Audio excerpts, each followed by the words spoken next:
Salve, investidores! Chegamos aí no 30º episódio da nossa série Olhando para a Carteira dos Inscritos, pessoal. Mais conhecida na internet como Netflix das carteiras, né? E aqui vocês já sabem, não recomendamos venda nem compra de ativos. Aqui é para a gente trocar ideias, né? Experiências sobre investimento. Então vai deixando aí os seus comentários, até para poder ajudar o inscrito de hoje. E também não se esqueça da nossa colaboração. Se inscreva no canal, deixe seu like, ative o sininho de notificações e bora para os nossos estudos de hoje.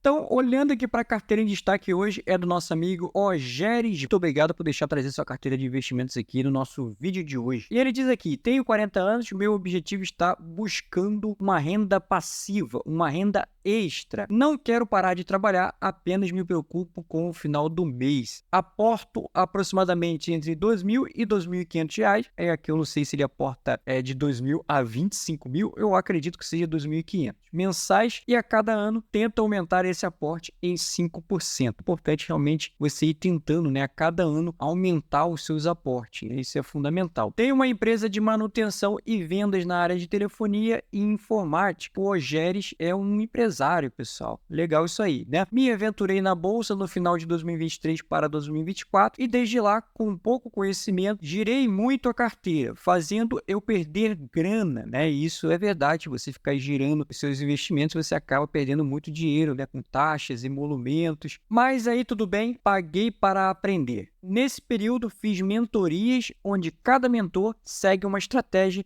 e devido a isso, foi que aconteceu o giro na carteira. Lembrando que o Ogeres acabou virando um membro aqui do nosso canal há pouco tempo, né? E tomara que ele se identifique com a metodologia aqui da nossa comunidade, né? Que é aquele buy and hold, comprar, segurar as ações para o longo prazo. Hoje, com um pouco mais de conhecimento e focado nas previdenciárias, entendo que o giro de carteira não traz benefícios e que não adianta muitos ativos com pouco patrimônio. Hoje, esse é o meu foco e com o tempo aumentar um pouco a quantidade de ativos. É um fato muito importante, né? Com o tempo, você vai criando experiências, né? O patrimônio vai aumentando e aí sim você vai até, de repente, vendo a necessidade de ter mais ativos na sua carteira de investimento. Então, bora lá dar uma olhada na carteira do Ogeres, pessoal. Então, olhando aqui, hoje ele tem R$103.240 aplicado. Muito legal que ele já passou dos R$100.000, né? Já passou dessa barreira. Bruto, ele tem 111.329, né? Ou seja, uma variação positiva de 7,83%. Clicando aqui, dá para a gente ver a rentabilidade, né? Que é aquela rentabilidade ponderada, considerando aí os proventos, 19,44%. Muito bacana. Coloquei aqui desde o início para a gente ver lá em janeiro de 2023, foi quando ele começou nos investimentos, ele já colocou uma paulada aqui, né? Já aportou R$29.989, começou com muita grana, né? E de lá para cá ele vem aí nos aportes até chegar no patrimônio atual. Olhando aqui um pouquinho mais para o lado, pessoal, ele tem 35,65% em renda fixa, 37,17% de tesouro direto, que também é renda fixa, né? Mas o investidor 10 faz uma subdivisão aqui, 26,29% em ações, cerca de 0,46% em ETFs e também 0,43% em fundos imobiliários. E além disso, o Ogeres já me falou que está fazendo essa transição devagar, né, entre a renda fixa e a renda variável. E é uma coisa que eu sempre defendo aqui, pessoal. Você precisa se sentir confortável com seus investimentos. A renda fixa vai te deixar mais confortável? Invista na renda fixa, tá bom? Então, descendo aqui um pouco, dá para ver que ele está com variação positiva em quase todos os ativos. Parece que o ETF está pegando um pouco aqui. Bom, abrimos aqui as ações hoje que ele tem em carteira, né? 7 ativos com R$29.270, tá? E dá para ver que a maior parte das ações que ele tem hoje são ações previdenciárias, boas pagadoras de dividendos, exceto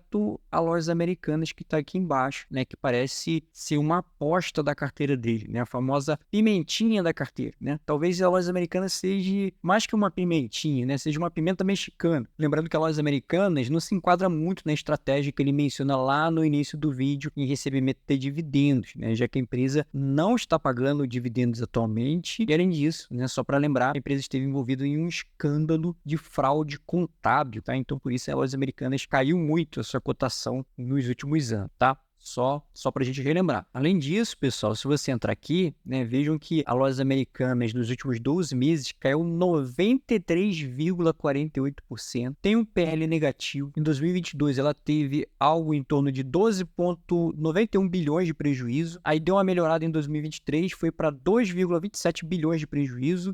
Em 2024, está no prejuízo ali cerca de 694 milhões de reais. E outro ponto, pessoal, é que olhando aqui, hoje a Lojas Americanas é negociada a 6 centavos. Ela é considerada aí uma penny stocks, né? Ou seja, aquela ação que é negociada abaixo de R$ 1. E se eu não me engano, pelas regras aqui da B3, uma ação ela só pode ser negociada abaixo de R$ 1 por 30 pregões, tá? Depois, ou ela é excluída da bolsa, ou ela vai precisar tomar alguma atitude, né, para fazer com que sua ação suba acima de R$ 1. O que geralmente acontece é o famoso agrupamento, né? Ou seja, ela vai pegar ali 20, 30 ações e vai transformar em uma. E aí o preço vai passar de R$ 1, mas em compensação, se ele tem 1.100 ações aqui, vai passar a ter muito menos, tá? Outro ponto, né, é que esse setor realmente é um setor que eu tenho um pouquinho pé atrás, né, o varejo, porque a gente já viu várias empresas recentes passando por algum tipo de dificuldade. Magazine Luiza, próprias Casas Bahia. E a gente pode citar aqui várias empresas, né, do setor de varejo que pediram recuperação judicial ou faliram há bem pouco tempo, né? Eu vou citar uma aqui que foi a Ricardo Eletro, por exemplo. É um setor que vira e mexe tem uma empresa entrando em dificuldade, por isso eu não gosto muito desse setor. Mas os outros setores que ele tem aqui da carteira são bem interessantes, né? E está bem diversificado pelo patrimônio que ele tem. Tem a BB Seguridade, que vai pagar um belo de um dividendo aí no final do mês, né? R$ 1,39 por ação. Tem o Banco do Brasil, que anunciou mais um pagamento no terceiro trimestre de 2023, antecipando cerca de 18, 19 centavos, né? Mas é JCP, aí vai dar uns 15, 16 centavos líquidos, né, para os seus acionistas. E, sinceramente, eu até esperava mais, né? Esperava ali uns 20, 25 centavos de JCP, né? Veio bem menos do que a minha expectativa. Lembrando que para esse pagamento, a Datacom vai ser até o dia 12/9 e o pagamento vai ser no final do mês que vem, 27/9. Taesa, que é uma empresa de energia elétrica e transmissão, CPFL Energia. O interessante é que a CPFL Energia ela é controlada pela State Grid, né, que é uma corporation chinesa. Tem 83,71% das ações. É uma empresa mais voltada para geração e distribuição de energia. É importante lembrar que os resultados do segundo trimestre de 2024 não foram muito bons, né? O lucro caiu em menos 11,8% em relação ao segundo trimestre de 2023. A sua dívida líquida sobre EBITDA também subiu um pouco, 2 vezes. A empresa justifica que foram efeitos não caixa, né? Foram itens extraordinários que impactaram negativamente os resultados da empresa. E aqui tem até alguns efeitos não caixa, né? Como despesas judiciais, atualizações do ativos financeiros de concessão. E também explica aqui que teve impactos dos eventos climáticos, né, no Rio Grande do Sul. Sabemos aí que várias casas no Rio Grande do Sul, depois das tragédias, desapareceram. E com isso, deixam de pagar suas contas de luz a CPFL Energia, por exemplo, né? Sem contar com os prejuízos de infraestrutura também nos equipamentos da empresa lá no Rio Grande do Sul. Tem a Leve, que é a Metal Leve, uma empresa do ramo automotivo, né, fabricação de peças de motores, né, peças internas dos motores a combustão. Lembrando que a Metal Leve também teve um segundo trimestre não muito bom, né, sofreu muito com variações cambiais. Também tem a Copasa, que é uma empresa de saneamento básico do estado de Minas Gerais, e a Lojas Americanas, que é uma varejista. A gente criamos o programa de membro aqui do canal. A proposta é o Membro Vamos Junto, onde a gente vai seguir firme na caminhada dos investimentos juntos. Talvez o programa de membro mais barato aqui do YouTube,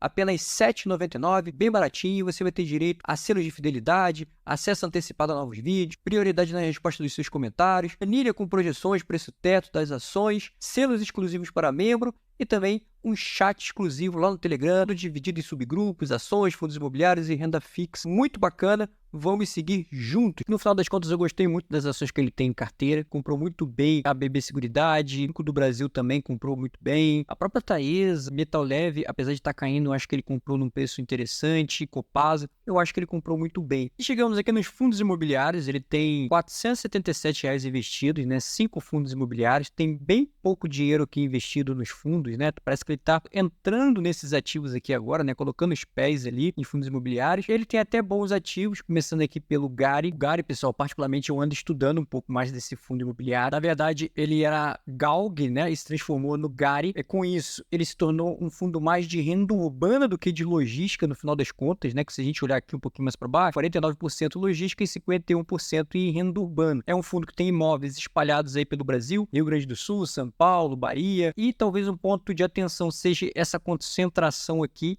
né, nos inquilinos. São contratos atípicos, que é bastante interessante, né? Tem aquelas proteções jurídicas ali, caso o inquilino deixe o imóvel. E outro ponto que precisa ser observado, seu prazo médio contratual é de cerca de 15 anos, né? Ou seja, daqui a 15 anos começam a acabar os contratos que ele tem com os seus inquilinos. Então, isso traz muita previsibilidade, né, para o fundo imobiliário. Tanto é que ele vem pagando bons dividendos ao próximo de 1% ao mês, né? Para um fundo de logística, de tijolo, isso é um rendimento muito bacana. Outro ponto interessante também é que a gestão já demonstrou que vai ser uma gestão ativa, ou seja, em um determinado momento a gestão vai fazer vendas, né? Vai fazer ganho de capital vendendo alguns ativos. Inclusive, há bem pouco tempo a gestão fez a venda aí de um imóvel, né? A BR Foods, por exemplo. E isso é interessante, que uma venda dessa pode acabar aumentando os proventos pagos por seus cotistas. Tá bom? Ele tem aqui também o GGRC11, para mim é um outro bom fundo de logística, tá, pessoal? Inclusive, isso é um fato relevante há bem pouco tempo, né? No dia 23 de agosto, que eles venderam o imóvel por 130 milhões de reais, né? Na verdade, o GGRC11 detinha aí aproximadamente 35,62% das cotas desse imóvel, né? E estava atualmente alugado aqui para o Mercado Livre e também para Toyota Empilhadeiras. Era esse aqui, pessoal, Mercado Livre e Toyota em São Bernardo do Campo, né? Vejam aqui o galpão bem bacana, eles venderam. Fora isso, o fundo tem vários outros galpões muito bons também, né? Bons inquilinos, inclusive, Ambev, Hering, a própria Lojas Americanas, entre vários outros inquilinos. Na minha opinião, bom fundo imobiliário. Aí ele tem aqui o RZAG, eu particularmente não gosto de Fiago, mas eu acho o RZAG um dos melhores Fiagos que tem hoje na Bolsa de Valores, paga bons dividendos, fundo bastante equilibrado. E ele tem aqui o BCFF11, que é um fundo de fundos do BTG Pactual, um FOF, né? E é até interessante essa estratégia, porque ele tem poucos fundos imobiliários e consegue diversificar bastante, né? Com um FOF aqui dentro da sua carteira de investimentos, tá? Você tem que ter cuidado, né? Para não sobrepor o investimento, né? Você colocar um FOF, ele investe nos mesmos fundos imobiliários que você tem na sua carteira de investimentos, mas não é o caso aqui da carteira de fundos imobiliários que ele tem. E tem o MXRF11, vem caindo o MXRF11 nos últimos dias, mas ainda está acima do seu peso sobre o IVP, aí tem que tomar um pouquinho de cuidado para não comprar o fundo com muito ágio. Mas o MXRF11 também é um bom fundo imobiliário de papel. No final das contas, achei bem interessante a carteira de fundos imobiliários dele. Já nos ETFs, ele tem o RUS11, que investe em índices de criptoativos, né? Então ele está exposto aqui a criptomoedas através de um ETF. Ele tem cerca de R$509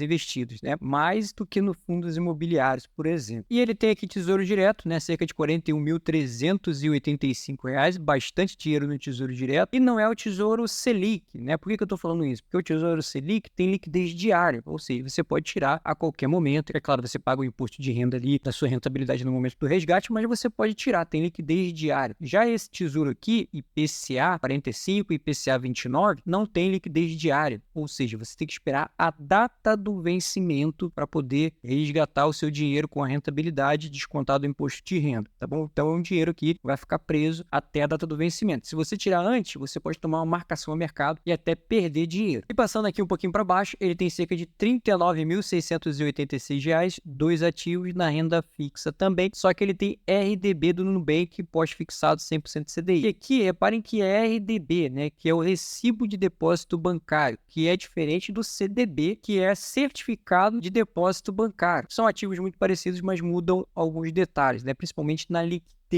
Me corrija se eu estiver falando errado, pessoal, mas eu acredito que o RDB você também precisa esperar até a data do vencimento para resgatar o seu dinheiro com a rentabilidade descontada do imposto de renda, tá bom? Bom, olhando aqui a carteira graficamente, né, dá para ver que ele tem poucos ativos, né, o que é muito interessante, dá para você acompanhar mais de perto. E olhando aqui, a carteira dele basicamente é renda fixa. Quase ali 70% da carteira dele está em renda fixa hoje. Bom, o resto é renda variável. Passando aqui para as ações, dá para ver que boa parte é energia elétrica, depois seguradoras, depois vem banco. Olhando aqui as ações, BB Seguridade, Banco do Brasil e Taesa, bons ativos. Já nos fundos imobiliários, tijolo, outros e fundos de fundos ocupam mais que 50% da sua carteira de investimento. Por segmento, a maior parte da carteira dele é híbrido e depois vem galpões logísticos. Quando a gente olha o fundo imobiliário, GARI, GGRC, RZAG são os principais fundos imobiliários da sua carteira de investimento. E chegamos aqui nos proventos, pessoal. Eu já tenho na minha cabeça, né, eu já imaginava que ele poderia estar recebendo muito pouco, né, porque a gente viu que basicamente a carteira dele é renda fixa, tá? Então, apesar desse patrimônio aqui, mais de 100 mil reais, ele vai estar recebendo bem pouco de dividendos. Veja que ele começou com R$ 14,74, né? Aqui no mês 7 ele já recebeu R$ 76 e agosto é recorde na carteira de investimentos dele, R$ 474.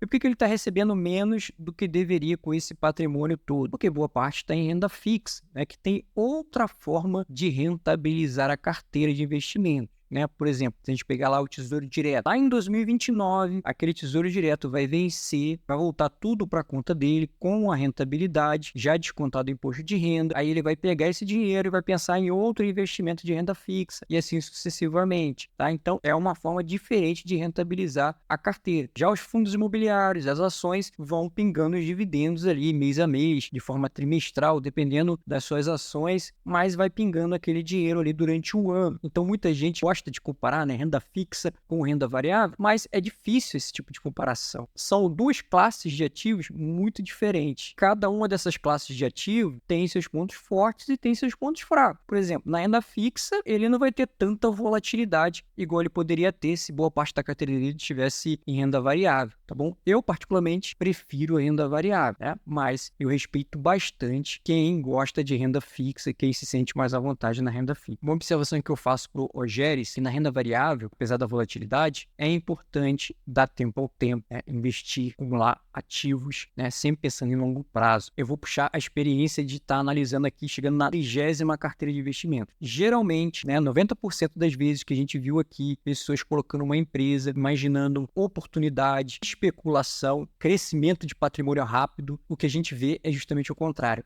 A empresa que a pessoa põe pensando em oportunidade de crescimento, é justamente a que dá dor de cabeça na carteira de investimentos dela, tá bom? Então, muito cuidado com isso aí, muito cuidado com especulação. Pense sempre em longo prazo, tá? Investir para receber dividendos, reinvestir seus dividendos e seguir em frente, tá bom? Sempre com muita calma, tá bom? Desejo a todos bons investimentos e fui!